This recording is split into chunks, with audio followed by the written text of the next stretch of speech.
Hey guys, it's Jennifer Wilson, your guide at Simple Scrapper. Welcome back to the Great Stash Bash. In this video, we're going to tackle the decluttering project that I procrastinated on for perhaps years. It's something that's long overdue, and it might be something that you've been struggling with as well. Let's get into it.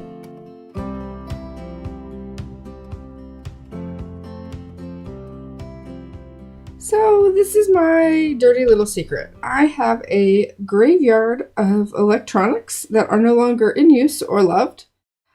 This is just kind of the tip of the iceberg, but what was at the top of my mind. I have got the Polaroid zinc printer, which I no longer have any cartridges for.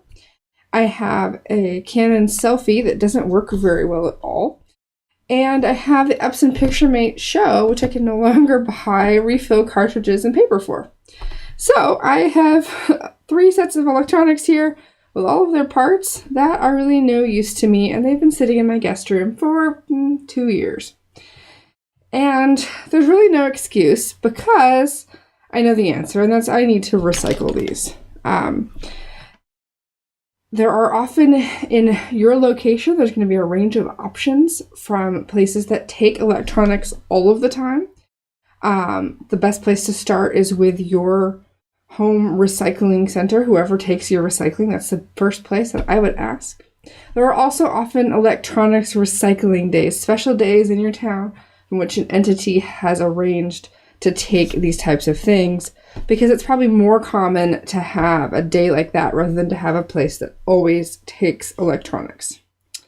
So backing up here, the most important thing to know is that these are types of things that you really shouldn't throw away.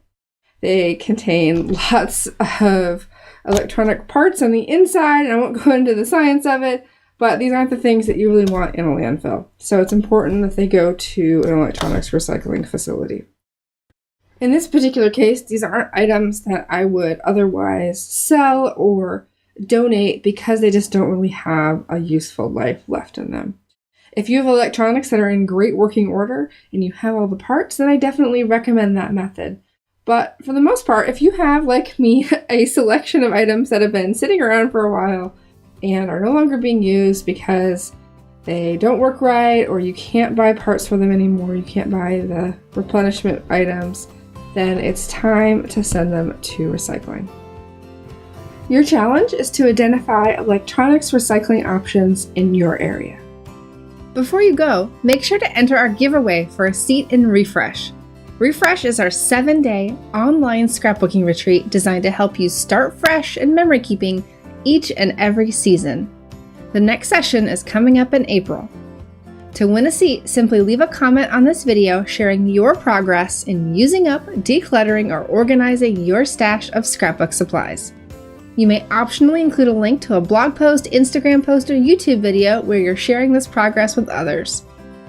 You must be registered for the Great Stash Bash to be eligible. Please check the description box for the registration link and the deadline to enter the giveaway.